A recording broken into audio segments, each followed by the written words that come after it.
வணக்கம் பிள்ளைகள். இப்போ நாங்கள் தரமேளுக்குரிய அறிமுறை செய்முறை சார்ந்த விடயங்களை பார்ப்போம். அதில் முதலாவது பார்க்க போகிறது ரசித்தல். ரசித்தலில் நீங்கள் பார்க்க போகிறீங்க பக்தி பாடலை ரசித்தல். நீங்கள் எல்லாரும் பக்தி பாடல் ஏற்கனவே கேட்டிருப்பீங்க. அதில் ஒவ்வொரு மதம் சார்ந்தாக்களும் இருப்பீங்க.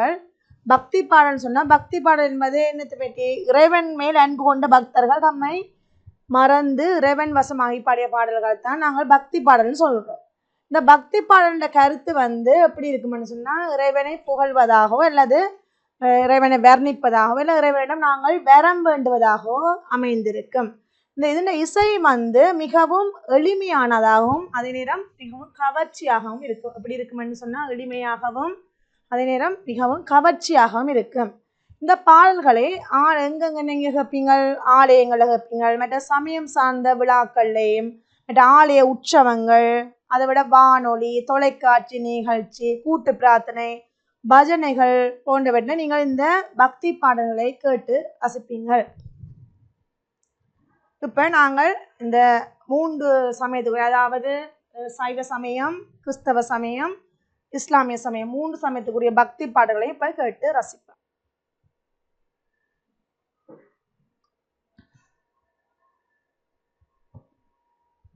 அடுத்தது ஆக்கம். ஆக்கத்தில் சிறுவர் பாடல் ஆக்கம். சிறுவர் பாடல் ஆக்கும் போது நாங்கள் என்னென்ன விடயத்தை கவனத்தில் கொள்ளணும்னு இப்போ பார்ப்போம். ஒரு சிறிய பாடலை ஆக்கும்போது முதல் நாங்கள் என்ன செய்யணும்? பொருத்தமான தலைப்பு தெரிவு செய்யணும். அடுத்து அந்த தலைப்பில் கருத்து வெளிப்பாடு இருக்கணும். அடுத்தது என்ன இருக்கணும்? பாடல்ட வரிகள அமைப்பு இருக்கணும். அடுத்து மொழி நடை, நாங்கள் என்ன இந்த தெரிவு செய்கிற மொழி நடை சரியாக இருக்கணும்.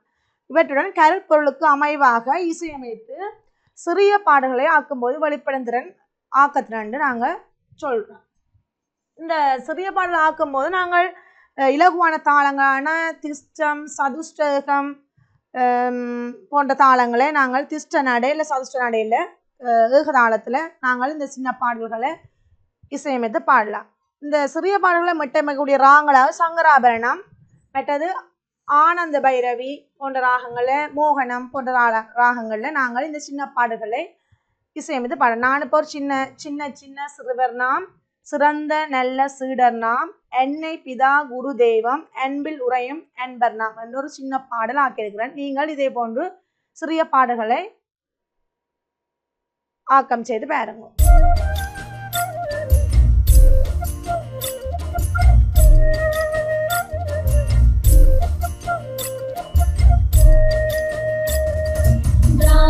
போலாடுவோம், சொத்தெடுத்து பாடுவோம், கூறுவோம், நடனமாடுவோம். ஞானம் தந்தது யார்? நல்கானம் தந்தது யார்? குரலை தந்தது யார்? தீங்குழலை தந்தது யார்? எங்கள் தேவனேஸ்வரல்லவோ, என் மதுர நாமம் சொல்லவோ, எங்கள் தேவனேஸ்வரல்லவோ,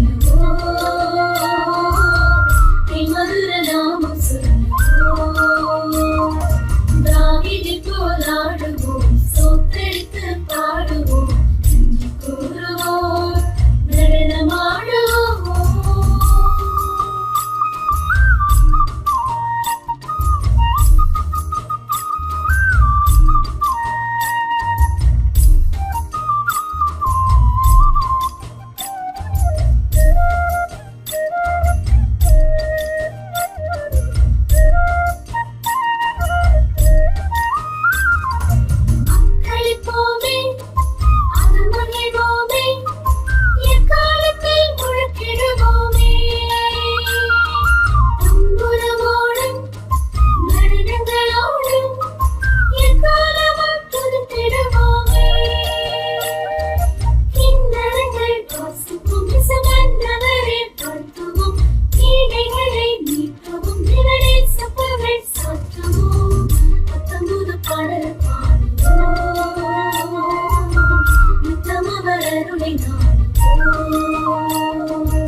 அடுத்து நாங்கள் செய்முறையில் முதலாவது பார்க்க போகிறோம் பக்தி பாடல். பக்தி பாடல் இது பிருந்தாவன சாரங்க ராகத்தில் ஏகதாளத்துல வீரமணி ஐயர் என்பவரால் இயற்றப்பட்டிருக்கு. ராகம் வந்து பிருந்தாவன சாரங்கா, தாளம் வந்து ஏகம், இயற்றியவர் வீரமணி ஐயர். இந்த கல்வி தெய்வம் உங்களுக்கு தெரியும். கல்விக்குரிய தெய்வம் யார்? சரஸ்வதி. இது வந்து சரஸ்வதியை பற்றி சொல்லப்படுகிற பாடல்.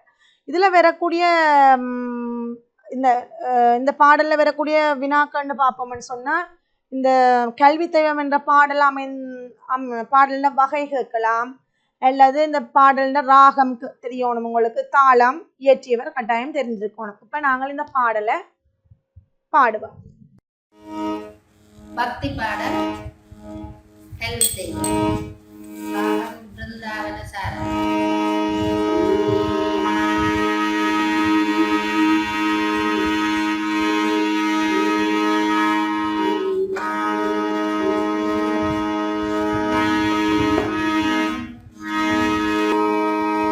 சொல்லித்தரம் பாடுங்க ஒரு பந்தி, மிச்சம் அதே மாதிரி தானே சேர்ந்து பாடுங்க.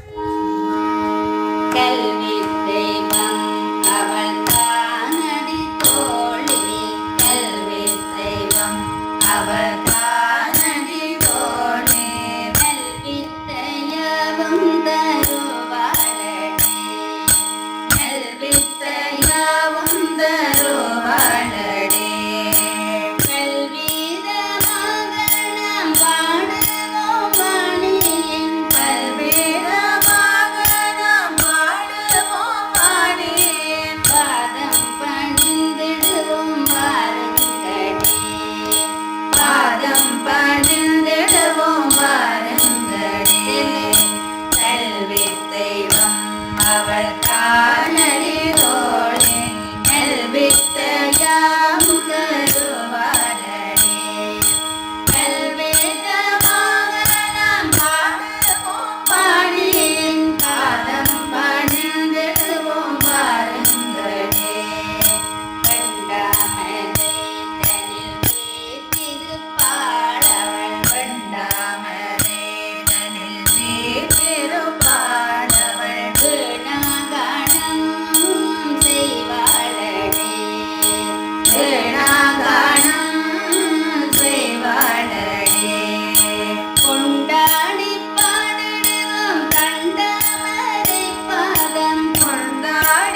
பாட்டை முழுமையாக கேட்குங்கள்.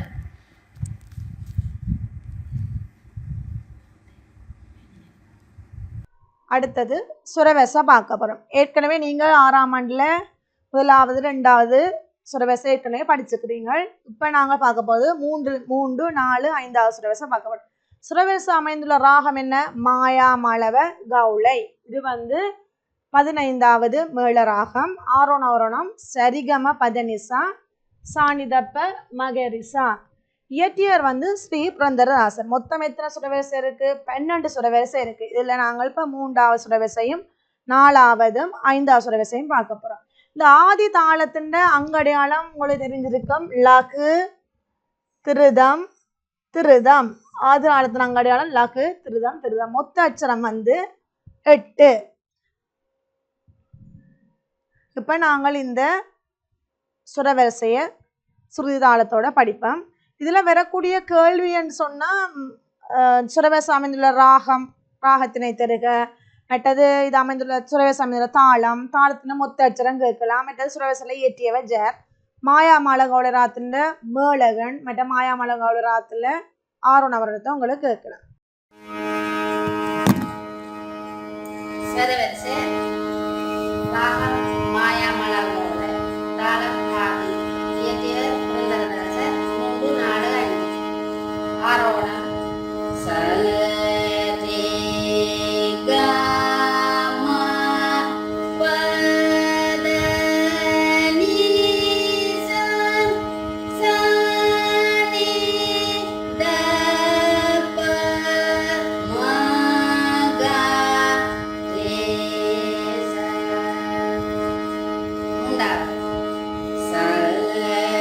சரி க ம சரி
க ம சரி சரி சரி சரி சரி க ம சரி க ம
அடுத்து தேவாரம்.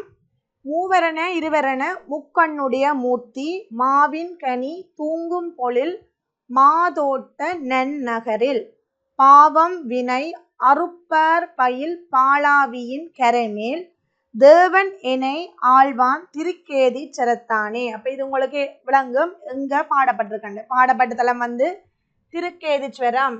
பெரும்பாலும் தேவாரங்கள்ல முடிவில் தலம் வரும். இது பாடப்பட்ட தலம் வந்து திருக்கேதீஸ்வரத்துல பாடப்படுது. யாரால பாடப்பட்டதுன்னு சொன்னா சுந்தரமூர்த்தி நாயனாரால பாடப்பட்டிருக்கு. ராகம் வந்து நட்ட பாடை, பண் வந்து கம்பீர நாட்டை, தாளம் ரூபகம்.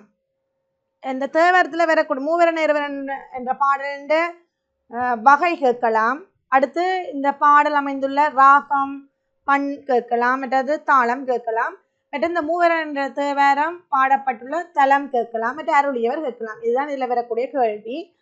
இப்போ நாங்கள் இந்த தேவாரத்தை சுருதி தாளத்தோட படிப்போம். தேவாரம் மூவரென, பண் நட்டபாடு, ராகம் கம்பீர நாட்டு, தாளம் ரூபகம். பாடியவர்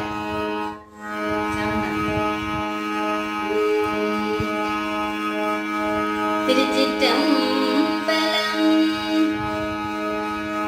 மூவரென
அடுத்தது பார்க்க போறோம் நாட்டார் பாடல். தையும் பிறந்ததம்மா என்ற ஒரு நாட்டார் பாடல் பாடிக்க போறோம். இதுன்ற தாளம் வந்து சதுஷ்ட ஏகம், நடை வந்து திஷ்ட நடை. திஷ்டத்தின் ஜாதி என்ன? தகிட. நீங்கள் ஏற்கனவே 6ஆம் ஆண்டுல திஷ்ட நடையில பாடல்கள் படிச்சிருக்கிறீங்க. இது வந்து அமைந்த நடை வந்து திஷ்ட நடை. தாளம் வந்து சதுஷ்டகம். தையும் பிறந்ததம்மா, தங்கம் பொழிந்ததம்மா, நெல்லும் விளைந்ததம்மா, தேசம் மகிழ்ந்ததம்மா, மாம்பூ மணந்ததம்மா, வாழைதார் போட்டதம்மா, தேம்பால் சொரிந்ததம்மா, தேசம் மகிழ்ந்ததம்மா, குயிலோ கொஞ்சுதம்மா, குழலோசை கேக்குதம்மா, மயில் போல் நடம்புரிவோம், மங்கள பொங்கல் உண்போம். இந்த நாட்டார் பாடல்ல தையம் பிறந்ததம்மா என்ற பாடல்ல வகை கேட்கலாம். அடுத்தது இந்த தாளம், மற்ற இந்த பாடல் அமைந்துள்ள நடை உங்களை கேட்கலாம். இதில் வரக்கூடிய கல்வினா இந்த 3 கல்வி தான் இதில் வரக்கூடியது. இப்போ நாங்கள் இந்த பாடலை பார்ப்போம், சேர்ந்து பாடுவோம். நாட்டார் பாடல் தையும் பிறந்ததம்மா.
அடுத்து நாங்கள் பார்க்க போகிறோம் அறிமுறை.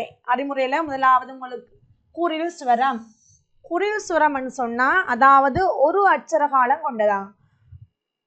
உதாரணமாக ச ரி க ம குறுகிய ஓசையுடையது குறில் ஸ்வரம்னு சொல்கிறோம். அதை விட ஒரு அச்சர கால அளவை கொண்டது குறில் ஸ்வரம்.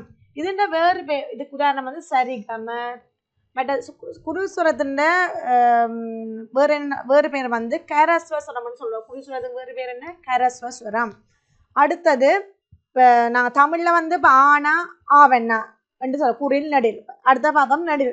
அதே மாதிரி தான் இப்போ சாண்டா அது குறில், சாவண்ணாண்டா அது நெடு சுரத்தை சொல்லும். நெடு சுரம்னா ஒன்றுக்கு மேற்பட்ட அச்சரகாலம் கொண்டது, அதாவது ஒன்றுக்கு மேற்பட்ட அச்சரகால அளவை கொண்டது நெடு சுரம், அதாவது ச ரி க என்று சொல்கிறோம்.